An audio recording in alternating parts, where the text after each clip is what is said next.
las cabras, ¿verdad? ¿Cómo vas a sentarte ahí y decirme que Steph no está en esa conversación? Dije antes. ¿Entiendes lo que digo? No puedes sentarte ahí y decirme que dije que la gente me vea los ojos de Steph, ¿verdad? Piensa en lo que dijo Steph. Probablemente no lo sé, probablemente se siente. Mike es Cole y luego soy yo. Eso es interesante. Eso es muy interesante. Curry buscando esa oportunidad. Da un paso atrás. Cruza, dispara. Vaya. Otro informe. James intentando acosar a Curry. Curry tras el bote. Bandeja en el cristal. El reloj de tiro se acaba. Curry va a tener que lanzar. La lanza. Reloj de tiro. ¡Oh, la derriba! No va a poner a Bron por encima de sí mismo. Pero tiene todos los argumentos legítimos. Steph Curry recently made a statement that rubbed a lot of people the wrong way. When asked where he ranks himself among the greatest players of all time, he didn't hesitate. Michael Jordan first, Kobe Bryant second, and himself at number 3. Most fans laughed it off and called it delusion. Another superstar hyping himself up. End of story. But what if Steph actually has a case no one wants to admit? When you really break down what he's accomplished and, more importantly, how his accomplished ithis legacy starts to look unusually untouchable. By the time this video ends, you might see Steph Curry in a completely different light. 7 para tirar. Curry lanzando uno profundo. Diana. Casi la pierde fuera de los tiros. Curry cortando. Dios mío. Mira a Murray en la mitad de la cancha tratando de evitar atrapar una pelota. Aquí está Kevin. Triple profundo para anotar. Estamos empatados de nuevo. ¿Sabes? Y el tiro que hizo para empatar hacia el final es un tiro que, ya sabes, solo él puede hacer. Loyalty in professional sports is usually just a buzzword, something printed on motivational posters and forgotten the moment things get hard. But Steph Curry actually lived it when everything around him fell apart. In 2020, the Warriors went 15-50, dead last in the NBA. The dynasty was declared finished. Every major outlet wrote Golden State's obituary. When Steph returned healthy the following season, he dragged them to 39 wins, but it still wasn't enough to make the playoffs. The noise got louder. Analysts called for a full teardown. Some even suggested it was time to move on from Steph entirely. And this is where Curry separated himself from every superstar of his era. He didn't demand a trade. He didn't leak frustration through his agent. He didn't go on podcasts blaming the front office or questioning the roster. Even when questionable decisions were made, he stayed quiet. He showed up. He worked. And he believed long after everyone else had stopped. Compare that to how other stars handled adversity. LeBron James changed teams 4 times. Kevin Durant played for 4 franchises. James Harden has worn 5 jerseys. Kawhi Leonard moved twice while load managing so much people forget he's still active. In this era, superstar movement is the norm. The moment things get uncomfortable, stars leave and it's praised as smart. Steph looked at that entire culture and chose the opposite. He chose loyalty, and what happened in 2022 shocked everyone who had already written him off. El manejo de Curry, sus cruces, sus entradas, sus balanceos sobre su cadera, sus círculos hacia la esquina, su espacio. En su tiro de 3, ha encestado 3 seguidos. ¿Viste lo que pasó en esa jugada? Loyalty in professional sports is usually just a buzzword, something printed on motivational posters and forgotten the moment things get hard. But Steph Curry actually lived it when everything around him fell apart. In 2020, the Warriors went 15-50, dead last in the NBA. The dynasty was declared finished. Every major outlet wrote Golden State's obituary. When Steph returned healthy the following season, he dragged them to 39 wins, but it still wasn't enough to make the playoffs. The noise got louder. Analysts called for a full teardown.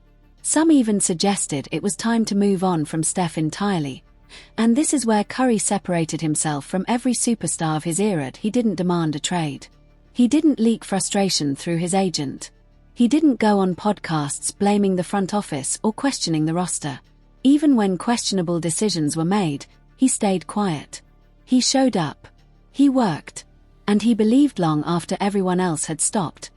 Compare that to how other stars handled adversity. LeBron James changed teams 4 times. Kevin Durant played for 4 franchises. James Harden has worn 5 jerseys. Kawhi Leonard moved twice while load managing so much people forget he's still active. In this era, superstar movement is the norm. The moment things get uncomfortable, stars leave and it's praised as smart. Steph looked at that entire culture and chose the opposite. He chose loyalty, and what happened in 2022 shocked everyone who had already written him off. Me dijeron que James Harden quiere ser traspasado a los Philadelphia 76ers.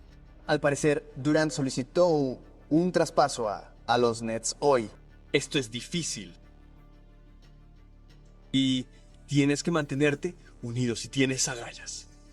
Y no encuentras la primera puerta y sales corriendo. Golden State winning that championship blindsided the entire basketball world. 3 years earlier, the media had already declared the Warriors dead. The narrative was that Steph was wasting the final years of his prime on a broken roster that couldn't compete. Most analysts insisted the dynasty ended the moment Kevin Durant walked out the door. Every one of those predictions proved wrong. Steph carried a team running on fumes to a 4th championship and finally secured the one accolade critics held over his head, Finals MVP. And that 2022 ring means more than any other title on his resume, not because of the stats or the opponent, but because of what it proved. It proved Steph never needed Kevin Durant to win at the highest level. It proved the dynasty wasn't built on luck, perfect timing, or stacked shortcuts. When everything collapses, when the roster is questioned, when the world counts you out completely, finding a way to win anyway is what separates true legends from great players who never quite cross that line. Steph didn't just survive the collapse, he rewrote the ending. Dominic Foxworth, y tú vais a decir a primera vista que Steph Curry no estará en la conversación para un campeonato en los próximos 4 años. Curry contra Oxford vuelve a superarlo por dentro del cristal. Finge un triple. 15 puntos arriba gracias a un triple de Steph Curry. Pero para ser sincero, no creo que los Golden State Warriors se lleven a casa otro campeonato. Longevity conversations in basketball almost always revolve around LeBron James and Kevin Durant aging gracefully. But Steph Curry is performing at the exact same elite level and barely gets credit for it. This season alone, he's putting up 28.5 points per game, shooting 47% from the field and 39% from 3. He's already dropped 40 or more points in 3 games, including a 49-point eruption that made it clear his peak hasn't faded at all. Steph is approaching 38 years old and still dismantles every defensive scheme designed to stop him. After turning 30, he has 44 career 40-point games, tying Michael Jordan for the most in NBA history. That stat alone should end any debate about his longevity. The same Michael Jordan everyone calls untouchable in all-time rankings is matched by Steph in one of the hardest categories for aging players to sustain. Guards aren't supposed to age like this. Their legs go first, quickness disappears, and shooting mechanics slow down. Steph breaks every rule analysts believe about point guard decline. LeBron rightfully gets constant praise for maintaining greatness in his late 30s, with entire segments dedicated to his conditioning and durability. Steph is matching that production from a position with a far shorter shelf life, and yet is barely mentioned in those conversations.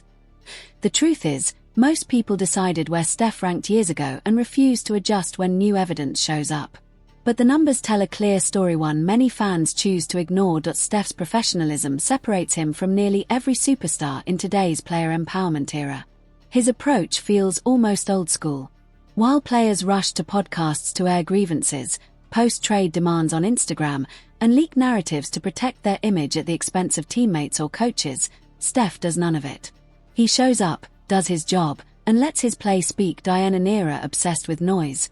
Steph Curry's greatness continues quietly, and that might be the most overlooked part of. Piensa en lo que dijo Steph. Probablemente, no lo sé, probablemente se siente. Es Mike, es Cole, y luego soy yo, ¿verdad? Como si no fuera a poner a Brown por encima de sí mismo, ¿ves? Pero tiene todos los argumentos legítimos. Y pido que me siente. Clock in. Perform at an elite level. Clock out. Repeat. During the Warriors' toughest stretches, Steph Curry never once threw his teammates under the bus in interviews or press conferences. Front office decisions frustrated him at times, but those frustrations stayed behind closed doors instead of turning into public drama. Media members constantly tried to create controversy around him, and every single time, Steph refused to take the bait. Franchise players who carry themselves this way have become rare, and that kind of leadership matters far more than most casual fans realize. You can compare Steph across eras to legends like Kobe, Magic, and Duncan, but the more revealing evaluation comes when you compare him to his own generation. That's where he truly stands alone. His peers followed the same blueprint, chasing championships through super teams and leaving their original franchises the moment obstacles appeared. Prioritizing rings over loyalty became standard practice, and almost nobody criticizes players for making those choices. But that context changes how accomplishment should be viewed when someone chooses the harder path. Carmelo Anthony tried to build something meaningful in New York and watched it collapse as the Knicks remained dysfunctional throughout his tenure. Shaq reached the finals as a young star in Orlando, lost, and immediately left for Los Angeles when a better opportunity appeared. Even the most dominant and physically gifted players in basketball history couldn't do what Steph Curry did: build a dynasty from nothing, sustain it through dark periods, and walk away with his legacy enhanced. That takes more than talent. Steph's 30s alone produced a resume that rivals entire careers. 2 championships headline that stretch, along with a finals MVP, 7 All-NBA selections, and a scoring title, accomplishments most players never reach at any age. The roster around him changed repeatedly. Key teammates missed major time with injuries. The basketball world counted Golden State out again and again, and Steph proved them wrong every time. Basketball itself looks different because of him. Steph showed what was possible from 30 feet, and now teams that once feared the three routinely attempt 40 shots from deep every night. Young players launch from distances that would have gotten them benched a generation ago. Coaches design offenses around spacing and shooting, general managers build rosters differently, and player development at every level emphasizes perimeter range. Very few athletes in any sport can say they fundamentally changed how the game is played. Steph Curry belongs in that exclusive group. His self-assessment ranking himself third behind Jordan and Kobe sounds far less delusional when viewed through the lens of what he actually accomplished. Building a dynasty instead of joining one demands patience and belief when results don't come immediately. Staying loyal through difficult seasons while peers chase easier paths shows character that statistics can't capture.